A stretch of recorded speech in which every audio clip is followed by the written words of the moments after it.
오늘도 야곱의 이야기를 이어가겠습니다.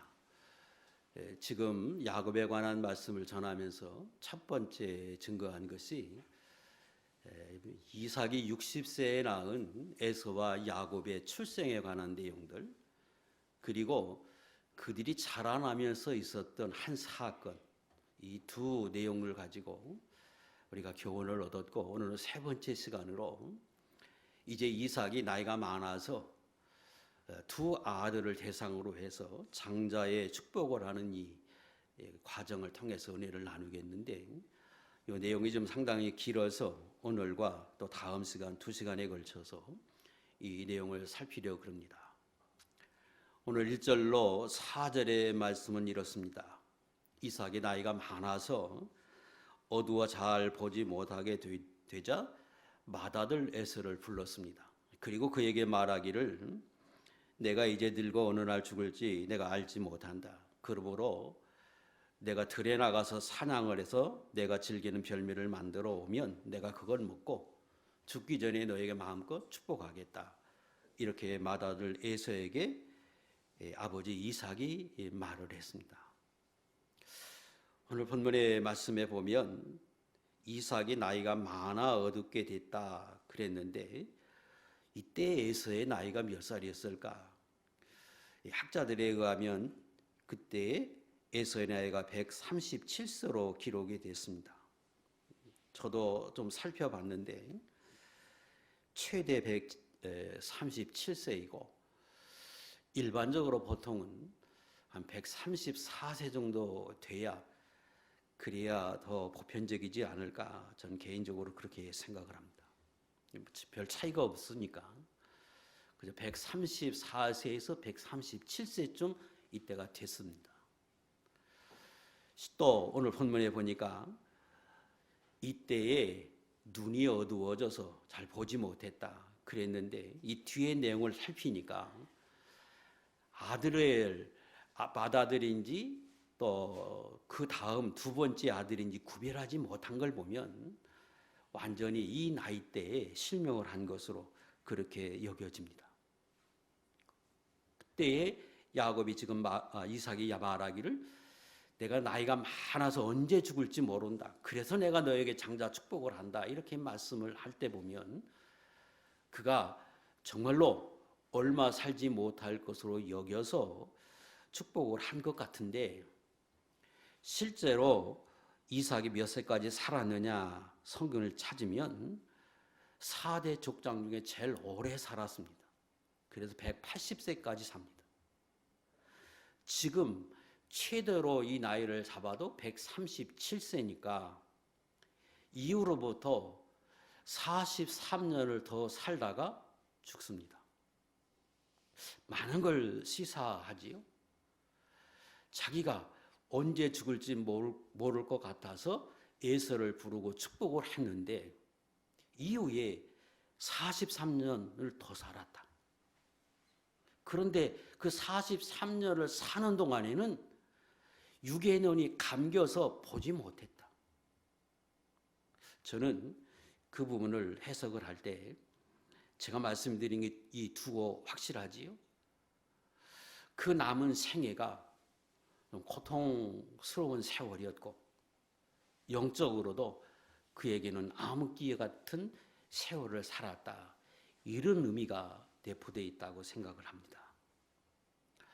지금 이삭이 맏아들 에서에게 장자의 축복을 하려고 하는 것은 아버지로서 장자로서 죽기 전에 반드시 해야 할 일이기에 이건 마땅히 옳은 것이고 해야 할 일입니다. 그리고 자기가 스스로 생각할 때 내가 이제 얼마 살지 못할 거라고 여겨서 했으니까 옳은 것입니다. 그러나 맏아들 에서를 데려다가 장자의 축복을 하려고 했던 이 일은 하나님의 뜻을 거역하는 일로 대단히 잘못되었습니다. 왜 그러냐 그러면 하나님은 이 이삭이 오랫동안 자식을 낳지 못하자 기도하고 자식을 가졌고 그때 그 아내인 리브가가 태중에 있는 아이들로 인하여 고통을 당하면서 하나님 앞에 기도하니까 하나님이 계시해 주기를 형보다는 동생인 야곱이 훨씬 더 큰 민족을 이루고 강하게 되고, 그리고 형이 동생을 섬긴다고 말씀해 주어서 하나님의 뜻은 영적인 장자가 형이 아니라 동생이라고 하는 걸 분명히 계시해 주었는데, 그가 영적인 장자로서 하나님의 뜻을 거역하고 이 일을 하려 했으니까 이건 대단히 잘못됐습니다. 그리고 지난 시간에 배운 것처럼 그들이 성년이 되기까지, 다시 말하면 최소 74세에서 77세가 되기까지의 일들 중에 장자의 명분을 거래했던 그 한 사건을 기록한 것은, 거기에 야곱은 하나님의 축복을 사모한 사람이고 믿음의 사람이지만 에석은 장자의 명분을 가져서 우선권을 가진 사람이나, 그러나 그는 믿음이 없었고 하나님의 복을 경외히 여긴 사람으로 장자의 축복을 받을 수 없는 자격자가 되지 못한다고 하는 사실을 에서도 그 생활 속에서 수많은 것들로 드러냈을 것이고, 아버지인 이삭이 분명히 봤을 것인데, 알 것인데, 그럼에도 불구하고 하나님의 뜻을 거역하면서 이렇게 축복을 하려고 한 것은 대단히 잘못했습니다. 그리고 그 일이 대단히 심각한 것은, 아니 하나님이 보실 때에 중대한 문제인 것은, 그가 알고도 의도적으로 그렇게 행했다고 하는 점입니다. 성경에 알고 행했다, 의도적이라는 말은 없습니다. 그러나 정황을 보면 분명히 이삭은 하나님의 뜻을 알았고 그 뜻을 알매도 불구하고 의도적으로 거역하고 지금 하고 있습니다. 결정적인 증거는 장자의 축복은 가문의 계통을 잇는 것으로 대단히 경사스러운 거고, 그 모든 가문을 경사이면서 잔치를 베풀면서 많은 사람 앞에 공식적으로 선포하는 날입니다. 그런데 본문의 내용은 이삭이 맏아들 에서를 조용히 불러서 둘만의 관계 속에서 가서 사냥해서 고기 잡아서 요리해줘라. 그러면 내가 너와 그거 먹고 내가 거기서 축복하겠다. 그리고는 아내에게도 숨기고 자식에게도 숨깁니다. 아니 그 밑에 많은 사람들 다 제껴놓고 둘만 몰래 이렇게 축복하려고 하는 것은, 이건 그가 알았다는 것이고, 이 일을 드러낼 때에 부인이 반대할 거고 하나님의 뜻에 어긋난 거로 또 다른 문제가 발생할 것을 염려해서 그가 몰래 해치우려 했습니다. 그러니까 분명히 하나님의 뜻이 무엇인지 알매도 불구하고 그는 지금 이렇게 행하고 있다고 하는 것입니다. 우리가 꼭 알아야 할 것은, 예수 믿는 사람은, 나는 하나님의 뜻은 한 가정을 이룰 때 남편과 아내가, 부부가 한 몸이 되게 하고 그 안에서 하나님은 숨김없이 그렇게 살아가는 것을 원하고 그것을 성경에 계시하고 우리에게 교훈해 줍니다. 예수님이 십자가에 지시고 또 부활 승천하시고 성령을 주어서 우리 안에 성령이 내주하셔서 하나님과 우리가 하나가 된 것처럼, 부부는 한 몸으로 교회와 성도 간의 관계와 그리고 하나님과 성도와의 관계를 같은 차원에서 성경은 말씀합니다. 그러면 영적으로 보면 같은 원리 속에서 적용시킵니다. 부부가 결혼해서 한 몸이 되면 벌고 벗어도 부끄러워하지 않는 거고 부끄러워하면 안 된대요. 자연스러운 것은 부끄럽지 않은 것이 자연스럽습니다. 창세기 2장 25절, 둘이 한 몸을 이룰지라 이렇게 말씀하고 그 다음 절이 아담과 그의 아내 두 사람이 벌거 벗었으나 부끄러워하지 아니하리라 이렇게 말씀하십니다. 그리고 3장 9절 이하에 보면 아담과 하와가 죄를 범합니다. 하나님 말씀을 어깁니다. 그랬더니 하나님 앞에서 벗고 살았을 때 부끄러움을 몰랐는데 하나님의 말씀을 범하고 죄를 짓고 나니까 가책을 받고 부끄러움을 깨닫기 시작합니다. 그래서 하나님이 아담을 부르니까 아담이 부끄러워 숨으면서 대답을 합니다. 그때 하나님 그렇게 말씀하지요. 이르되 내가 동산에서 하나님의 소리를 듣고 내가 벗었으므로 두려워하며 숨었나이다. 하나님이 부를 때 그가 숨으니까 하나님이 묻습니다. 너 왜 숨느냐? 아시고 물은 거지요. 부부가 한 가정을 이루었으면 숨김없이 비밀 없이 감춘 것 없이 살고 떳떳해야지, 가책을 받고 또 부끄러움을 갖고 숨기려고 하는 것 자체가 둘과의 관계 속에 문제가 발생한 것이고 그건 옳지 않습니다. 중대사는 적어도 그 문제는 협의해서 하나가 돼서 가책 없이, 그리고 그 안에서 하나님의 뜻을 찾아서 행하는 것이 옳은 것인데, 지금 영적인 장자 이삭은 4대 족장 중에 하나인 이삭은 이걸 범하고 있습니다. 에베소 5장 31절 32절 제가 말씀드린 대로 그러므로 사람이 부모를 떠나 그의 아내와 합하여 그들이 한 육체가 될지니 이 비밀이 크도다라는 그리스도와 교회에 대해서 말한다.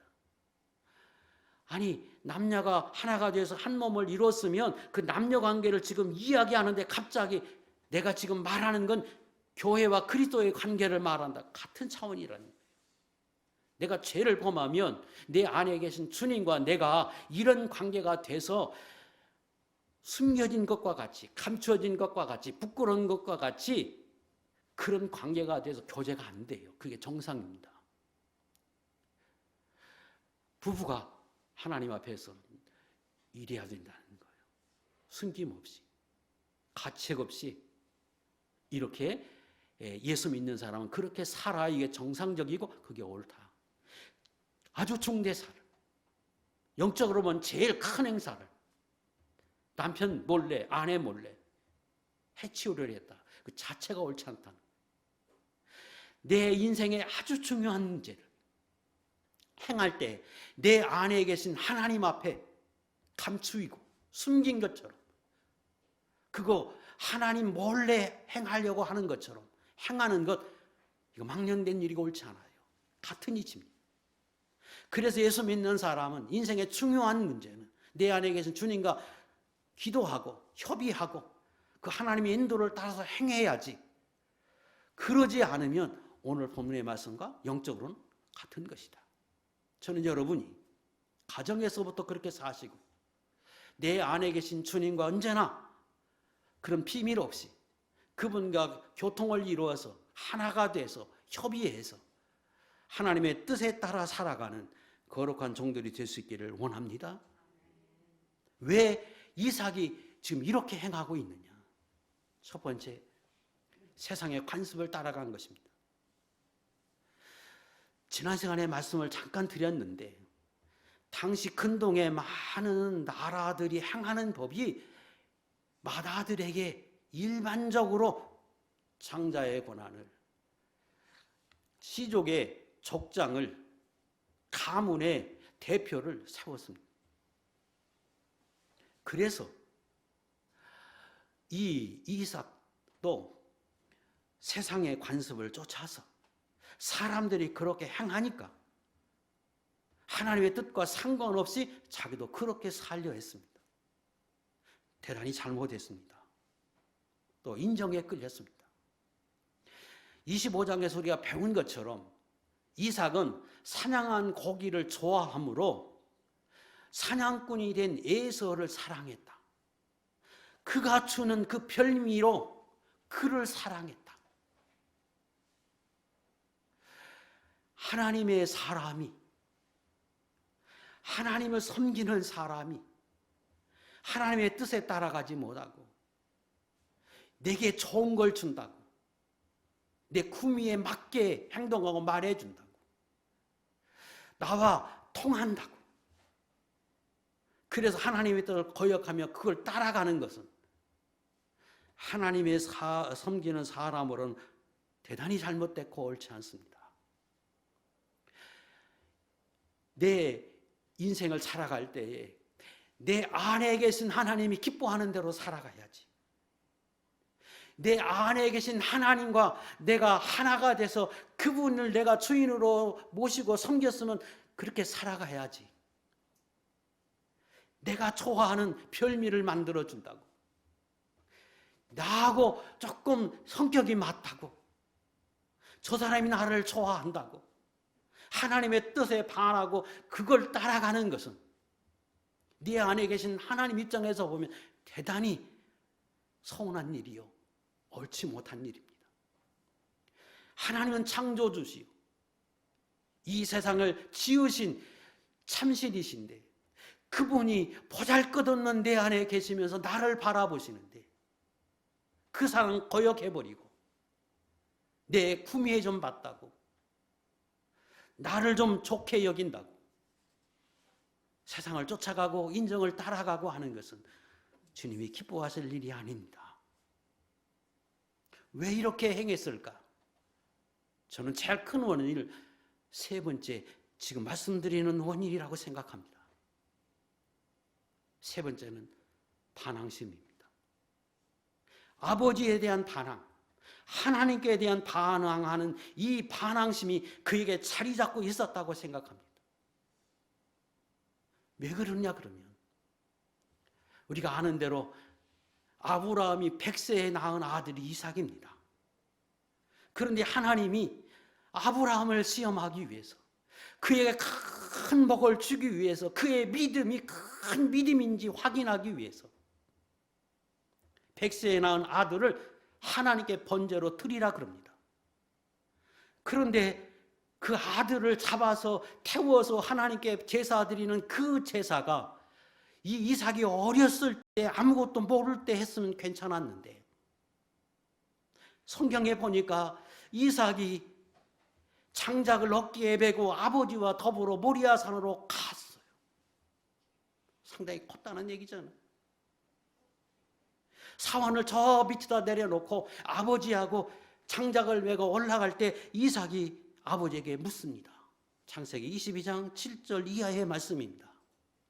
아버지, 하나님께 제사 드리러 가는데 불은 있고 나무는 있는데 왜 양이 없습니까? 자식이 아버지에게 물었습니다. 아브라함이 하나님의 명령에 따라 가는데 그걸 사실대로 다 말을 못 해주고 하나님이 준비했을 것이다. 그리고 올라갔습니다. 그리고 제단을 쌓고 거기에 나무를 벌려놓고는 갑자기 아버지가 아들을 붙잡아 매서 결박을 합니다. 그리고 자기 아들을 그 번제에다 올려놓고 칼을 들어서 아들을 죽이려고 할 때 그때 하나님이 부르잖아요. 아브라함아, 아브라함아, 됐다. 내가 정말 나를 사랑하는지 내가 알았다. 내 그 100세에 낳은 아들보다 나를 더 사랑하는 줄 내가 알았다. 그때 그 결박당하고 거기 제단 위에 올라가 있던 이삭은 어땠을까요? 아마 엄청난 충격을 받았을 거고, 아버지가 어떻게 나에게 이렇게 하고 하나님이 어떻게 나에게 이렇게 할 수 있는가? 아마 그 상처가 깊이 남아 있었을 거라고 생각합니다. 그런데 그 세월을 아버지에게 반항하지 못하고 그저 억지로 아니면 때로는 순종하는 마음으로 그렇게 살아가고 있는데 자식을 이렇게 가졌는데 하나님이 말씀하시기를 내 창자는 큰 해가 아니라 동생이다. 그때 그 이삭의 마음속에 어떤 생각이 들었을까요? 그 에서는 뭡니까? 그때 그 에서를 바라보면서 과거에 자기가 받았던 상처가 그 에서 속에서 투영되는 거예요. 나도 과거에 저랬지.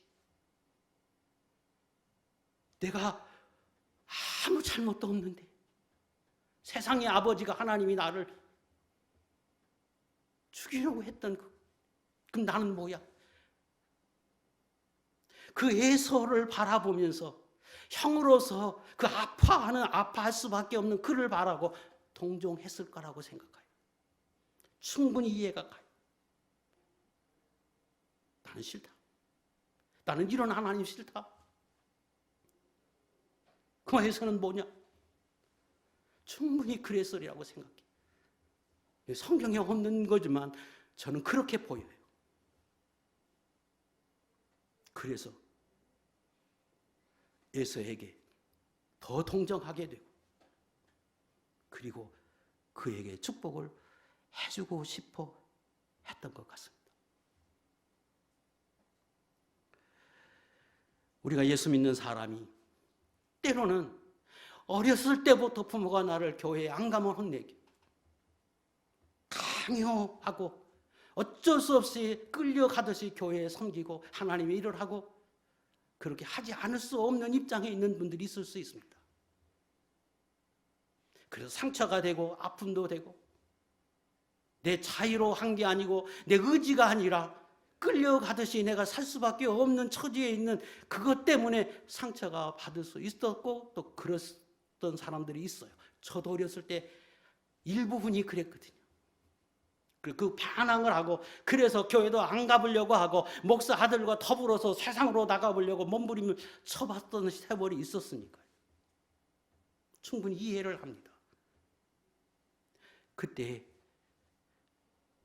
그가 그런 생각을 가지고 있어서 그렇게 했을지 모르지만, 결과적으로는 그 일들이 이루어지지 않았습니다. 그때 그가 대단히 아파했을지 모르지만, 하나님 앞에는 절대로 의미 없는 일이 없다. 그가 너무 억울하고 속상하고, 그리고 상처가 됐을지 모르지만, 그러나 이후에 성경의 통해서 볼 때, 그의 인생을 통해서 볼 때에는 자격 없는 이삭이, 성경에 특별하게 하나님 앞에 믿음으로 나타난 것이 죄로 없는 사람 중에 하나가 이삭인데, 그 이삭이 4대 족장이 되어서 영적 장자가 돼서 하나님의 축복을 받는 거룩한 자리에 세워지는 것은 우연이냐? 그가 그 아픔을 겪었지만, 그러나 그 성년임에도 불구하고 저항하지 않고 아버지에게 결박당해서 그 재물이 되려고 하는 그 순간에 그가 너무나 트라우마가 생길 수 있을 만한 상처를 받았지만, 그러나 하나님은 그걸 통하여 그가 4대 족장이 되도록 하나님 은혜를 주셨고, 궁극적으로는 복의 사람이 되게 하셨습니다. 여러분 중에 모태 신앙에 의해서 끌려가신 분이 있습니까? 남편에 의하여 억지로 끌려오고, 아내에 의하여 끌려오고, 부모에 의하여 억지로 내가 신앙생활 하시는 분이 계십니까? 하세요. 억지로 할지라도 그것이 이후에 구원받는 원동력이요, 하나님의 앞에 복을 받을 수 있는 자리임을 깨닫고 사세요. 절대로 하나님 앞에는 그거 그냥 흘러가지 않습니다. 반드시 복이 되고 은혜가 되게 하고, 그것마저 하나님 앞에 복을 받을 수 있는 근거가 되도록 하나님 역사하십니다.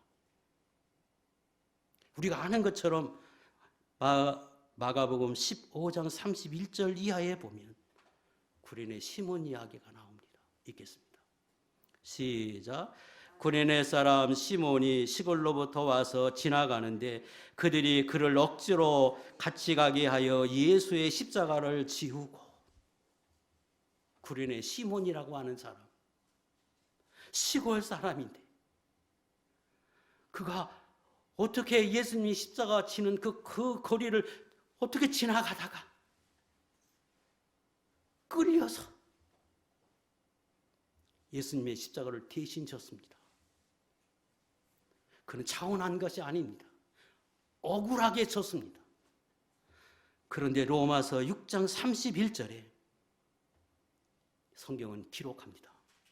주 안에서 택하심을 입은 누포와 그의 어머니에게 문안하라. 그의 어머니는 곧 내 어머니니라. 여기 누포는 구레네 사람 시몬 그 사람의 아들입니다. 그리고 여기서 사도 바울이 내 어머니라고 부르는 사람은 구레네 시몬의 아내입니다. 그 집이 복을 받아서, 그 집이 복을 받아서 믿음의 사람이 됐고, 그 구레네 시몬은 그 아내를 사도 바울이 어머니라고, 영적인 어머니로 불렀습니다. 얼마나 큰 믿음의 가정이었고 존경을 받는 가정이 됐는지를 성경은 말해줍니다. 이삭이 형용할 수 없는 아픔을 겪었고, 그러나 그것이 이후에 그의 인생에 크나큰 복의 근원이 되게 했고, 그것으로 4대 족장의 반열에 들었다고 하면 어떤 모양이든지 하나님을 섬기시고 하나님의 나라를 위해서 사시고, 그게 강요가 됐든 억지가 됐든 끝까지 하나님 앞에 사세요. 그러면 언젠가 하나님이 믿음을 주시고 언젠가 그것이 복이 되도록 하나님이 역사하실 것입니다. 이삭이 그가 분명히 어떤 이유에서든지 하나님의 뜻을 의도적으로 거역하면서 행했는데 그 결과가 어땠느냐? 몰래 그 일을 해치우려고 시작했는데 그 어떤 결과를 낳았느냐? 33절에 보면 이삭이 심히 크게 떨며 이르되, 왜 떨었느냐? 심히 두려워했다, 떨었다. 왜 그랬느냐?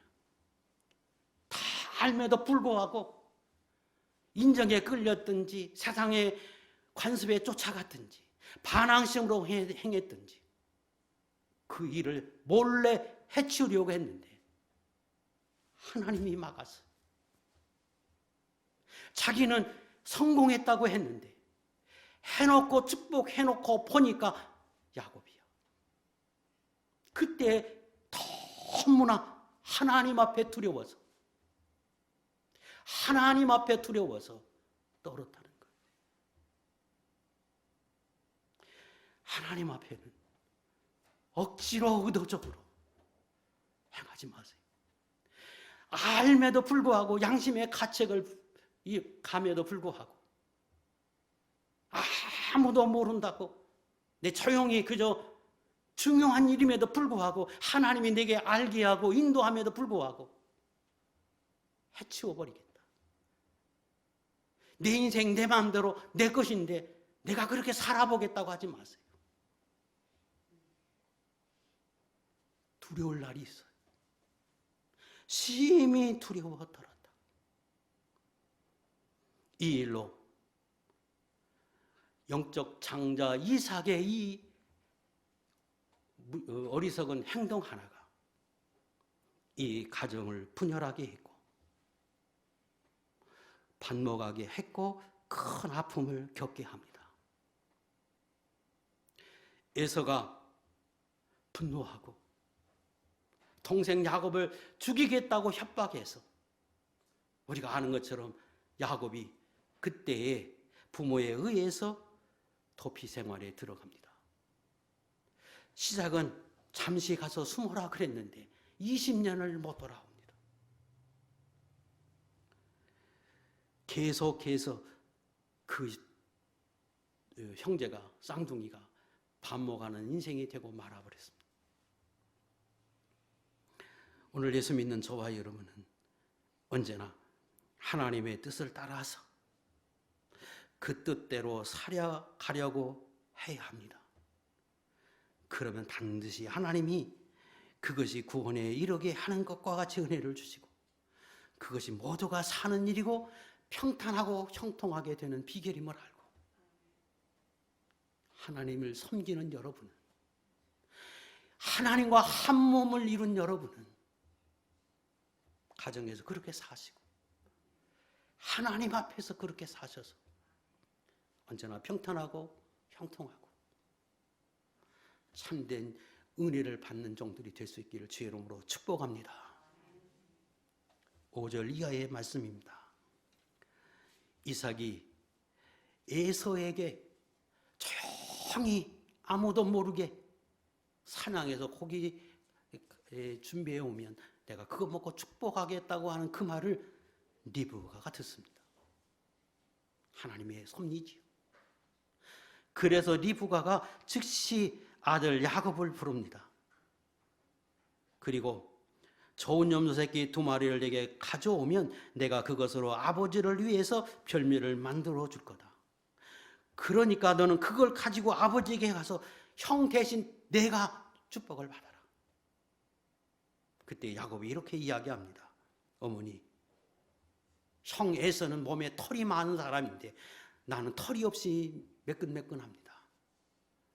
아버지가 내가 목소리를 흉내내도 몸을 만져보면 금방 알 것인데 아버지에게 발각이 되면 축복은커녕 영원히 아버지로 인하여 내가 저주받을 것 같은데 어떻게 그렇게 하겠습니까? 그때 어머니가 11절 이하에 저주는 내게 돌려라. 내가 책임지마. 나만 믿고 내가 하라는 대로 하라. 그때 야곱이 어머니의 말을 듣고 적극적으로 하나가 돼서 아버지를 속이고 축복을 받습니다. 두 번째 사람 리브가에 관한 말씀을 좀 살피려고 합니다. 여기 4명이 등장하는데 그 4명을 다 살피기에는 시간이 마땅치 않아서 불신의 사람에서는 제외하고 믿음의 사람 3사람 여기 등장하는 이삭 그리고 리브가 그리고 야곱 이 3사람에 관한 내용만 간략하게 좀 더 살피려고 합니다. 지금 이삭은 살폈고 두 번째 사람 리브가인데 리브가는 그 남편이 하나님의 뜻에 반해서 야곱에게 축복하지 않고 에서에게 축복하려고 하는 것을 발견하게 되고 그것이 옳지 않다고 깨달아서 야곱이 복을 받게 하기 위해서 지금 나서는 것 옳았습니다. 왜? 그게 하나님의 뜻이고 하나님의 뜻대로 해야 하는 것을 알고 그렇게 시행하려고 하는 것 자체가 옳았습니다. 그러나 남편에게 나가서 사실대로 말하고 하나님의 뜻을 말하고 이렇게 하면 안 된다고 그렇게 했어야 하는데 그러면 하나님이 하나님의 뜻대로 하도록 하나님이 역사하셨을 건데 아니 하나님이 그렇게 하도록 여러 가지 방법 하나님의 방법을 통해서 인도해 가셨을 것인데 그는 그 하나님의 방법을 선택하지 않고 그가 선택한 방법은 옳지 않았습니다. 아버지 남편인 그 이삭이 자기를 속인 것처럼 자기도 아들과 더불어 아버지 이삭을 속여서 축복을 받으려고 했던 이 일은 목적은 옳았지만 방법과 또 수단이 잘못했습니다. 지금 이삭이 몰래 야곱에게 축복하지 않고 에서에게 축복하려고 했던 것이 잘못된 것처럼 그게 몰래 지금 그렇게 하려고 했던 것 이게 잘못된 것처럼 어머니도 리브가도 같은 잘못을 지금 시행했습니다. 하나님의 방법이 아니라 아버지 남편을 속이고 그리고 그 아들에게 강요해서 아들이 두려워서 아버지에게 발각이 되면 오히려 저주받을 것 같다고 말할 때에 그 아들을 적극적으로 사주해서 속이게 만들면서 이렇게 행하려 한 것은 분명히 잘못됐고 그건 성경적이지 못했습니다. 지금 리브가가 이렇게 담대하게 아들에게 강요해가면서 거짓말을 해가면서 축복을 받게 하는 것은 그의 생각에는 이 일이 하나님의 뜻에 합한 거고 그 하나님의 뜻이기 때문에 이렇게 하는 게 옳다고 생각해서 담대하게 했을 것입니다. 그러나 아무리 그 뜻이 하나님의 뜻이라고 해도 방법이 바로 되지 못하면 우리가 아는 것처럼 그거 다 하나님 앞에 옳지 못한 것인데 그는 지금 옳지 못한 방법을 통해서 하나님의 뜻을 이루어 보려고 했습니다. 우리 예수 믿는 사람도 살아가면서 참 그런 것이 많이 있습니다. 이게 합리화라고 말할 수 있는데 이게 옳다고 하면, 아니 그것이 옳다고 여겨지는 사람은 대단히 위험한 겁니다. 헌금하기 위해서 도둑질하는 것도 괜찮다고 해야 하는 것이고, 과거에 가룟 유다가 하나님의 뜻을 이루기 위해서 팔았다고 해도 했다고 말할 수 있는 것이기에 이 일은 옳지 않은 것이었습니다. 만약에 이게 옳다 그러면 아까 제가 말씀드린 대로 이거는 모든 죄를 합리화할 수 있는 근거가 되기에 이건 합당하지 못했습니다. 리브가의 이 실수는 리브가에도 크나큰 아픔을 가져다 주었습니다. 아까 말씀드린 대로 이삭이 잘못해서 가족이 분열하고 또 형제가 평생에 반복하는 원수지간으로 지내는 이 원인이 됐는데, 그 일을 아내가 막을 수 있었는데도 불구하고 리브가도 바로하지 못해서 이걸 막지 못했습니다.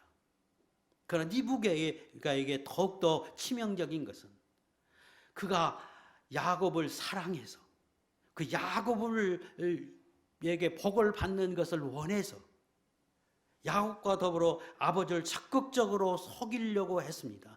그때 야곱이 두려워서 아버지에게 발각되면 내가 축복을 받지 못하고 영원히 저주받을 것인데 이 일을 왜 어머니 그렇게 하라고 합니까? 이렇게 말했지요. 그때 어머니가 담대하게 그렇게 말합니다. 저주는 내게 돌려라. 내가 책임진다.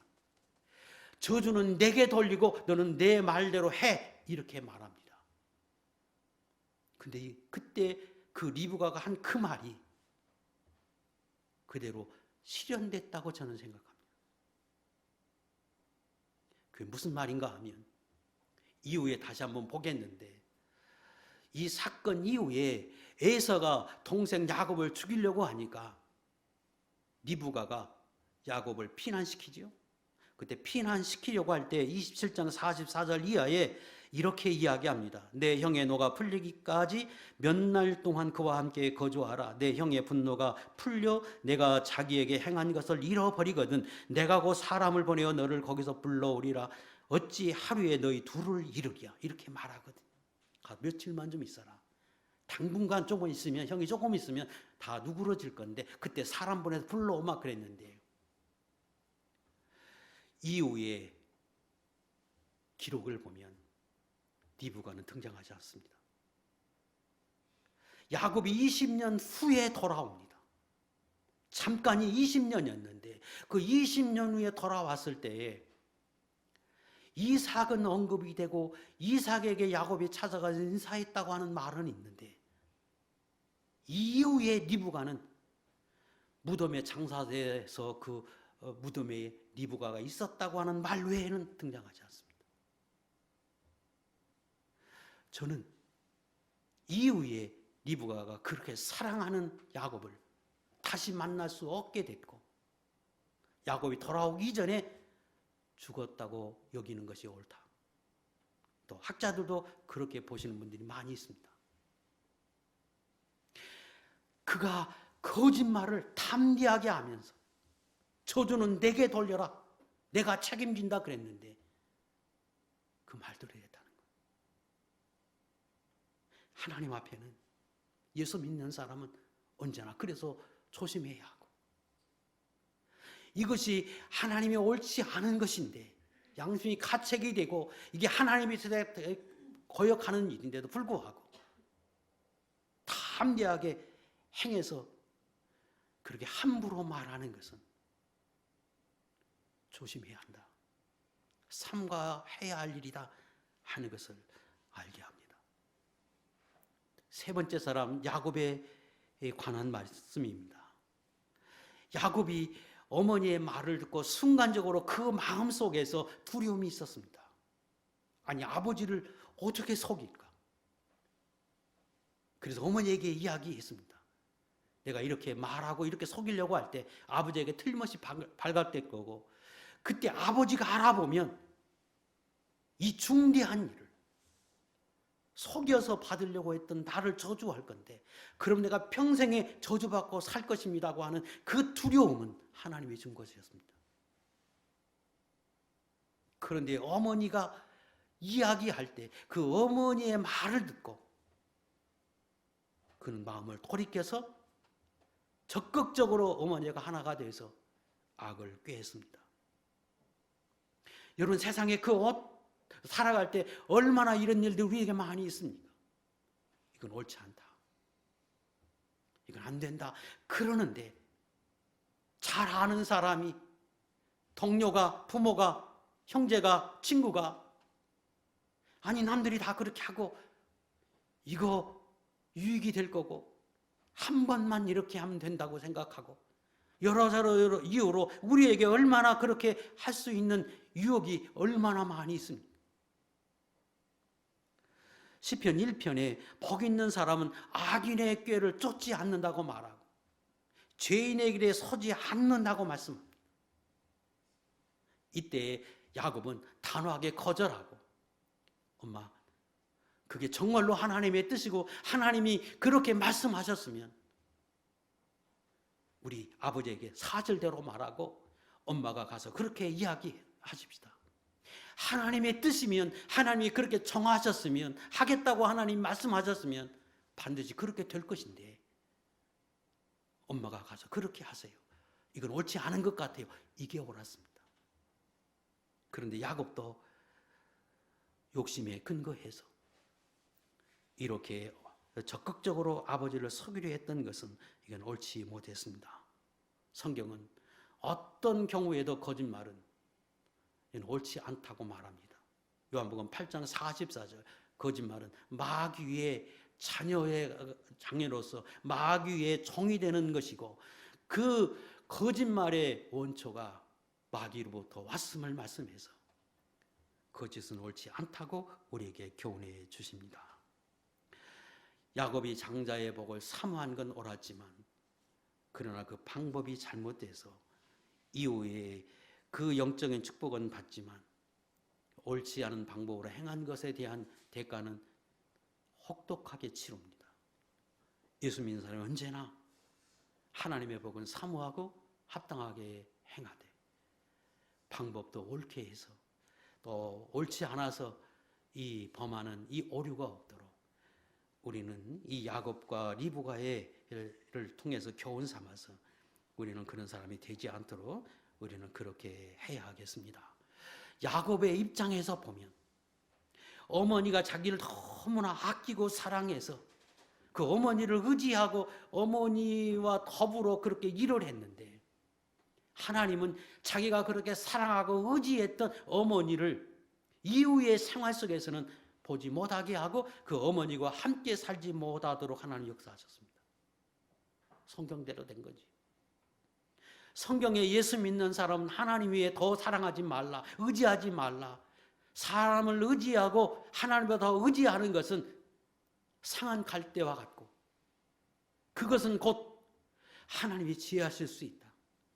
이렇게 말씀하고 그것이 너로 아프게 하고 찔리게 하는 가시가 될 수 있다 말씀하셨는데 하나님이 너무나 사랑하는 사람인 거로 그 성경대로 그렇게 결과를 가져오게 했습니다. 우리는 이 야곱의 실수를 통해서도 아니 야곱에게 행하신 하나님의 섭리를 통해서도 교훈 삼아서 우리는 이런 삶이 되지 말아야겠습니다. 마지막으로 세 사람을 통해서 간단히 말씀드렸는데 그 세 사람의 삶을 통해서 우리가 깨닫는 것은 하나님의 사랑과 하나님의 궁율이 얼마나 크고 위대한지를 깨닫습니다. 제가 지금 소개해드린 네 사람은 믿음의 조상 아브라함, 이삭, 야곱 그리고 요셉 이 4대 족장에 관한 말씀이었습니다. 거기에 이삭과 야곱은 4대 족장에 속한 사람이요 리브가는 그 4대 족장의 아내였습니다. 그런데 그들이 의도적으로 하나님의 뜻을 거역하고 그리고 적극적으로 아버지를 속이고 남편을 속여서 하나님 앞에 이렇게 무섭게 또 책망도 받은 사람들인데 그들이 믿음의 초상의 반열에 들어가는 축복을 받았다고 하는 것은 하나님이 그들을 실수에도 불구하고 끝까지 붙들어 주셨고, 그리고 그들에게 은혜를 주셨다고 하는 것을 깨닫게 됩니다. 예수님도 열두 제자를 선택해서 그들에게 은혜를 베풀었지만 그들이 나중에 예수님을 배반하고 그리고 예수님을 거역하고 모른다고 도망갔지만, 예수님 그들을 통해서 나중에 다 회개시키고 하나님의 나라를 세우는 그 초대교회의 기둥과 같은 종들로 그들을 세우게 하고 세계 복음화를 위해서 쓰임받는 그 기초와 같은 역할을 하는 사람들이 되도록 하나님 은혜를 더해 주셨습니다. 그러므로 오늘 여기 있는 저와 여러분들은 우리가 다 믿음이 연약하고 또 실수할 수 있는 사람들이고 실수하는 사람이기에 우리도 얼마든지 넘어지고 실족할 수 있지만, 그러나 이 이삭을 통해서, 리브가를 통해서, 야곱을 통해서 하나님이 베풀어 주신 그 놀라운 사랑, 은혜, 긍휼, 이걸 통해서 우리도 힘을 얻게 되고 우리도 이 사랑을 덧입어서 하나님 앞에 가지 복을 받고 은혜의 사람이 될 수 있다고 하는 소망을 갖게 됩니다. 하나님이 작정하셨으면, 하나님 은혜 주기로 작정하시고 정하셨으면, 하나님이 부르시고 여러분들에게 이런 모양으로 지금까지 은혜를 더하셨다면 앞으로도 이런 긍휼과 자비함으로 붙들어 주셔서 저도 여러분도 실패하고 넘어진다 할지라도 오히려 그것을 통해서 합력하여 선을 이루게 하고 그걸 통해서 더 견고한 사람이 되게 해서 우리도 마침내 이런 축복의 사람이 되게 하실 것입니다. 근원이 어디에 있느냐?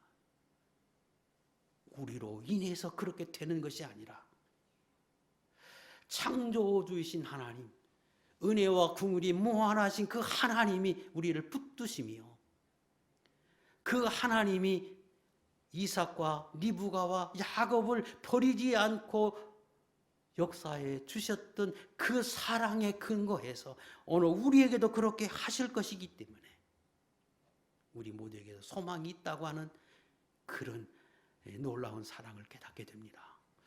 히브리 13장 5절, 그가 친히 말씀하시기를 내가 결코 너희를 버리지 아니하고 너희를 떠나지 아니하리라. 은혜가 저와 여러분에게 있어서 여기 계신 모든 분들에게도 이 축복이 떠나지 않고 영원히 함께 하리라고 믿고 또 그렇게 될 수 있기를 주의 이름으로 축복합니다. 기도하겠습니다.